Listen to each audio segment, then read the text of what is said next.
큐티 라이브 김 목사입니다. 로마서 13장입니다. 새로운 공동체가 현실적으로 해결해야 할 문제들에 대해 권면하시고 있습니다. 특별히 조세와 관세를 바치는 것은 이웃사랑이다 라고 하는 그러한 짙은 뉘앙스가 있습니다. 그리스도인들은 교회인이면서 또 나라 국민입니다. 그래서 국가에 대한 책임을 성실히 수행해야 하죠. 이것은 모든 사람 앞에서 선한 일을 힘쓰는 좋은 예 가운데 하나입니다. 1절 보겠습니다.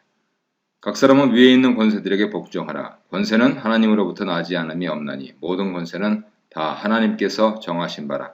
그러므로 권세를 거스르는 자는 하나님의 명을 거스름이니 거스르는 자들은 심판을 자취하리라.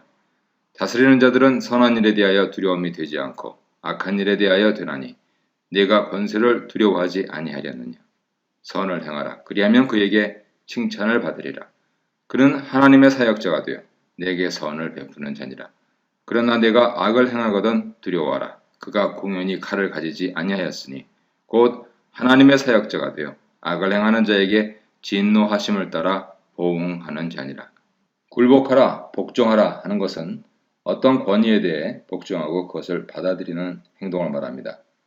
비록 로마가 하나님 복음과 양립할 수 없는 가치체계에 의해 세워지긴 했지만 그래서 성도들의 고난이 불가피하지만 일단 세상을 살아가는 데 필요한 질서를 유지하는 적절한 기능은 해주고 있다고 보고 있는 것이죠. 하나님은 자기 피조물을 고삐 불린 죄의 권세에서 보존하시기 위해 국가를 주셨습니다. 마치 햇빛과 비를 주신 것과 같지요. 권세들에 복종한다는 것은 그들의 가치체계를 받아들이고 동화된다 하는 의미는 아닙니다. 그래서 권세에 대해 처신하는 방법이 중요한데요. 디아스포라 공동체에서 수백 년 동안 쌓여왔던 유대인들의 지혜가 발휘되고 있습니다. 한마디로 이렇습니다. 하나님께서 느부갓네살에게 권력을 넘겨주신 것은 목적이 있었기 때문입니다. 마찬가지로 로마 권세도 하나님께서 잠시 주신 것입니다. 그들 권세의 정당성은 정의를 행할 때만 확보될 수 있을 뿐이고 그렇지 않으면 다시 가져가십니다. 하나님께서 잠정적으로 허락하여 운영하시는 제한된 질서입니다. 바울이 더 중요하게 생각했던 것은 그리스도 재림 전에 완수해야 할 사명, 선교였습니다. 그래서 알렉산더가 헬라 문화와 언어로 세계를 통일하고 로마가 영토를 넓히고 길을 닦아놓은 것을 바로 하나님 선교의 기회로 삼았던 것이죠. 이런 의미에서 바울은 통치자들을 하나님의 일꾼이라고 부르고 있습니다. 그들은 첫째로 선한 일을 행한 자를 칭찬해서 선을 증진시키고 둘째로 악을 행하는 자들을 처벌해서 악을 억제하는 의미에서 일꾼입니다. 하나님 진노는 마지막 날 완전히 나타나지만 현재에도 부분적으로나마 집행되는 것이 바로 통치자의 칼을 통해서입니다. 하지만 국가 권력을 향한 맹목적인 순종을 요구하시지는 않습니다. 성경에서 말씀하시는 정의에 거스리는 권력은 하나님의 심판을 직면해야 합니다. 불법적인 독재 권력은 하나님께로부터 정당성을 부여받은 권력이 아닙니다. 그때는 저항하는 것이 하나님께 순종하는 것이죠. 사도행전 5장 29절을 참조하십시오. 5절 보겠습니다. 그러므로 복종하지 아니할 수 없으니 진노 때문에 할 것이 아니라 양심을 따라 할 것이라. 너희가 조세를 바치는 것도 이로 말미암이라. 그들이 하나님의 일꾼이 되어 바로 이 일에 항상 힘쓰느니라. 모든 자에게 줄 것을 주되 조세를 받을 자에게 조세를 바치고 관세를 받을 자에게 관세를 바치고 두려워할 자를 두려워하며 존경할 자를 존경하라. 그리스도인들은 양심에 따라 권세에 복종해야 한다고 권면되고 있습니다. 양심에 따라 복종하지 않을 수 있는 여지가 있는 것이죠. 양심에 따라 조세 의무를 다하는 것이 옳습니다. 이것은 다른 과격파 유대인들과는 다른 주장이죠. 6절 말씀이 왜 1절로 7절을 쓰셨는지 알려주는 핵심 내용입니다. 그리스도인으로서 과연 로마의 세금을 납부하는 것이 옳은가 하는 문제가 대두된 것이 분명합니다. 바울의 논리는 예수님의 가르침, 바로 그것입니다. 마태복음 22장 15절 이하, 마가복음 12장 13절 이하, 누가복음 20장 20절 이하를 보십시오.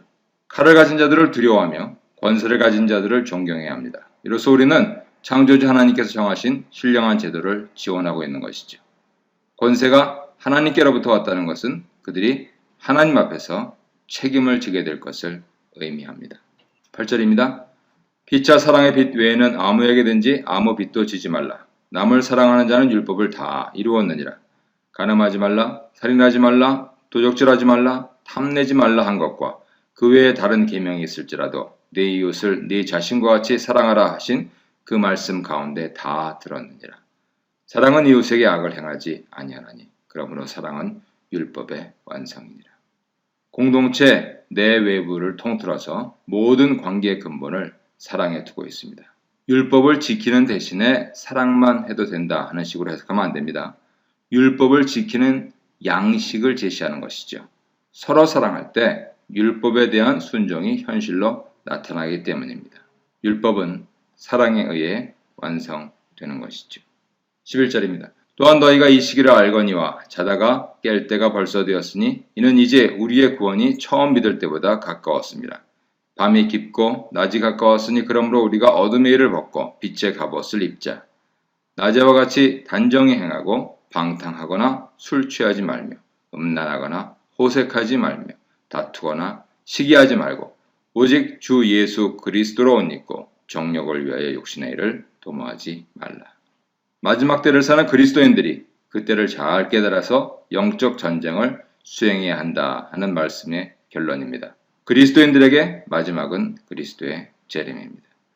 마지막 종말의 정점을 향해서 의미 있는 시간들, 카이로스가 점점 다가오는 상황에서 빛을 따라 살아야 하는 것은 그리스도인의 권리며 의무입니다. 빛을 따라 사는 것은 영적 전쟁을 하는 것이죠. 그래서 오직 그리스도로 옷 입고 육신의 정욕을 물리치는 싸움을 통해서 영적 전쟁을 이기는 것은 우리가 오늘을 사는 의미의 중요한 요소가 되겠습니다. 오늘도 예수님으로 말미암아 승리하는 복된 날이 되시기를 바랍니다.